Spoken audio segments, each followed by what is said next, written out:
Well, well, well. Can you believe it actually happened? After years of royal drama, explosive interviews, and that Netflix circus, King Charles finally did what no one thought he ever would. He stripped Prince Harry and Meghan Markle of every single royal title. Harry and Meghan, they're increasing ostracisation by the royals. They're ostracised, aren't they? They're now no longer being called HRH. Well, at long last, Prince Harry has finally had his HRH title stripped from the royal family website. Buckingham Palace has ditched his title online 3 years after it was agreed that he would lose it following the Megxit deal. That's what you need to do. Meghan, I'm telling you, this woman needs to be put in her place. And the fact that you now have this whole issue with Andrew. Yep, no more HRH, no more Duke and Duchess of Sussex, just Harry and Meghan. Ordinary civilians now. Done and dusted.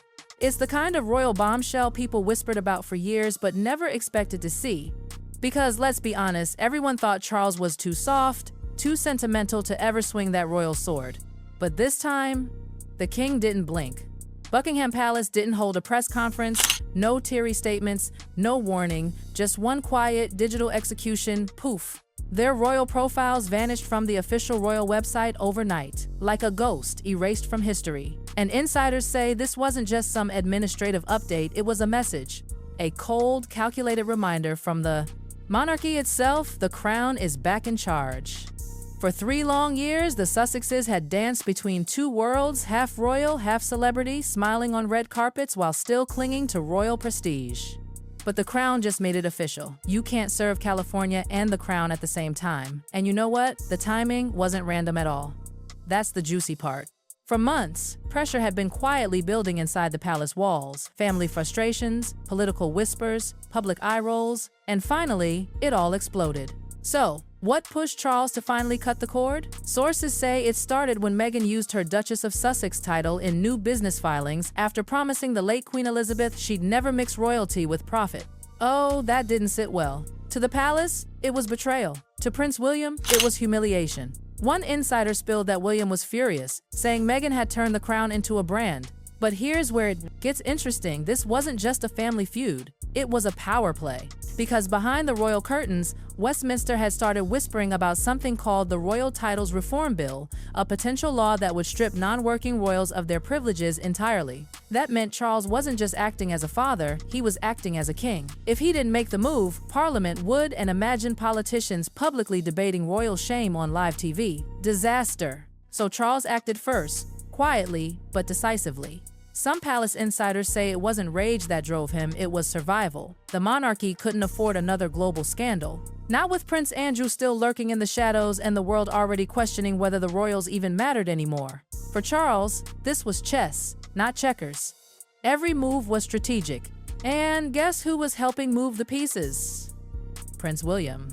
Oh yes, behind that calm face, the future king had been pushing hard for his father to take control. He was tired of the monarchy looking like a soap opera. Every podcast dig, every Netflix confession, every PR stunt chipped away at the institution's dignity, and William had had enough. Reportedly, during one heated conversation, William told his father, "You can't be king and be afraid of upsetting people who already left the family." That was the final push. The heir had spoken. From that moment, the Sussex chapter was over.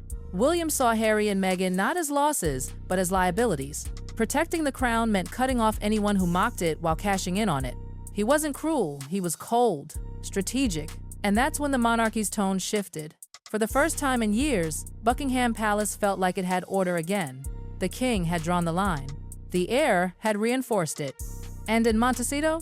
Oh, the Sussexes were about to find out exactly what happens when the crown bites back. Behind the palace gates, though, King Charles wasn't celebrating. He was torn. This wasn't easy for him. For weeks, insiders say he wrestled with the decision. As a father, he saw his youngest son, that same little boy who once followed him through the gardens at Highgrove. But as a king, he saw a growing threat to the monarchy's image. Whispers from the palace claimed Charles's health and stress levels had worsened leading up to the decision. He dreaded being remembered as the monarch who let love cloud duty. When the final paperwork landed on his desk, the silence was thick. Charles hesitated, then said softly, "He's my son, but I'm the king." And with one pen stroke, he sealed their fate. This wasn't about punishment, it was about restoring control. The monarchy had been painted as reactive for years, constantly scrambling to manage the fallout from the Sussex PR machine. This was Charles saying enough is enough, but those close to him say he hasn't been the same since, because this wasn't just political, it was heartbreak in disguise. Meanwhile, across the ocean in sunny Montecito, Meghan Markle was reportedly livid. At first, she thought it was a mistake until she checked the official royal website and saw it with her own eyes. The Duchess title was gone, vanished. Allegedly, she called the palace decision a targeted attack, even hinting it had racial undertones. She told friends it would backfire. But guess what? The backlash she expected never came. Not from the U.S. media, not from Hollywood, not even from her own celebrity circle. Silence. Even her once loyal Hollywood crowd went quiet. Suddenly, Meghan's entire empire, from brand deals to media projects, looked shaky. Every contract and pitch had leaned on her Duchess of Sussex identity. Without that, the sparkle dimmed. One Hollywood insider said bluntly, her title was her brand. Without it, the shine fades fast. Behind the scenes, her team went into panic mode. Lawyers, publicists, endless phone calls, trying to figure out how to rebrand Meghan Markle without the royal gloss. But the real sting wasn't business, it was personal. She had promised Queen Elizabeth she'd never exploit her title for profit. Now that broken promise had come back around like royal karma wrapped in gold foil. Inside that gorgeous Montecito mansion, tension was thick. And while Meghan was furious, Harry was devastated. If Meghan's reaction was anger, Harry's was heartbreak. He took it harder than anyone expected. Those titles weren't just fancy words to him, they were the last threads connecting him to the only life he'd ever known. When the news broke, sources say Harry called his father directly. He wasn't yelling, he was pleading. He reminded Charles of their bond, of Diana's memory, of the promise that her sons would always be protected.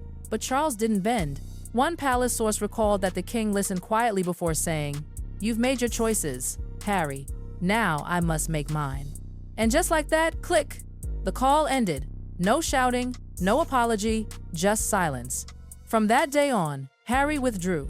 Friends say he's been distant, quieter, his usual spark fading. Outwardly, he's living the California dream, but inside, his heart never left Windsor. Losing his royal identity wasn't just a career loss, it was exile from his own soul. Even Meghan noticed the change. The man who once fought for freedom now looked lost without the very thing he fought to leave the crown. As Montecito simmered with tension, the real storm was brewing thousands of miles away, right in Westminster. While Harry and Meghan were reeling, Parliament was already buzzing. Insiders whispered about a royal titles reform bill, a move that would shake the monarchy to its core. Lawmakers were fed up, seeing the royals turning their duties into side hustles. And here's the shocking twist, it wasn't just about Harry and Meghan. Early drafts of the Mon bill reportedly included Prince Andrew, Princess Beatrice, and Eugenie. Basically, any royal not actively serving the crown was fair game. The message was brutal but clear. If you're not working for the monarchy, you shouldn't profit from it. So when King Charles finally signed those papers, it wasn't just a family decision, it was a political one. He knew if he didn't act, Parliament would. And let's be honest, the last thing the king wanted was to see politicians debating royal disgrace on the evening news. This was about saving the monarchy's dignity. It wasn't just two royals being stripped, it was the crown fighting for survival in the modern world. And when the ink dried, the shockwaves were instant. By removing Harry and Meghan's titles, Charles didn't just end a chapter, he reset the tone for the entire royal family. Critics who'd accused him of playing favorites after his soft handling of Prince Andrew silenced. The message couldn't be clearer. No one is above the crown. No more exceptions. Not for the disgraced Duke of York, not for the California royals, not for anyone. The monarchy had finally found its backbone. But this royal cleansing came with collateral damage. Archie and Lilibet. Without their parents' titles, their chances of royal recognition evaporated overnight. Meghan, furious and heartbroken, reportedly told friends Charles had robbed her children of their legacy. But behind palace walls, the view was very different. Legacy isn't inherited, one aide said. It's earned. To them, Archie and Lilibet weren't being robbed, they were being spared. They'd grow up as American kids, far from royal chaos, far from paparazzi, far from scandal. And maybe, just maybe, that's exactly what the crown wanted. To the palace, this wasn't cruelty. It was cleanup. And so, just like that, The story came full circle. The royal website was updated, the paperwork was sealed, the Duke and Duchess of Sussex were erased like they'd never existed. For King Charles, it wasn't vengeance, it was restoration. For William, it was validation. The monarchy had finally started acting like a monarchy again. And for Harry and Meghan, it was consequence, the final reminder that you can leave the palace, but you can't take the kingdom with you. The crown stood taller, colder, sharper than before. Titles stripped, privileges reset, order restored. Even in all this chaos, there was something strangely poetic about it. The father who once avoided confrontation finally stood firm. The son who once rebelled finally faced the cost. And the daughter-in-law who built an empire on status learned the hard way what happens when the crown stops playing along. Late one night, as palace staff finished clearing the day's correspondence, Charles reportedly said softly, "The monarchy must endure, even when the heart breaks." As for Harry and Meghan, they're left to face what they once tried, to escape the cold reality that the monarchy doesn't pause for anyone. Not for fame, not for love, and not for rebellion. The royal watchers are already calling it the end of the Sussex era. And maybe in a way that's true. Because after years of interviews, documentaries, podcasts, and tell-alls, the crown finally answered back not with words, but with silence and an edit on a website. The quiet kind of power that only royalty knows how to wield. And perhaps that's the most chilling part. The palace didn't need to scream. It didn't need to justify or explain. It just acted. And overnight, the most famous royal couple in the world went from Your Royal Highness to just Harry and Meghan. The story of the Sussexes, from a royal wedding watched by billions to a royal exile witnessed by the world, is now complete. The monarchy moves on. The crown gleams brighter.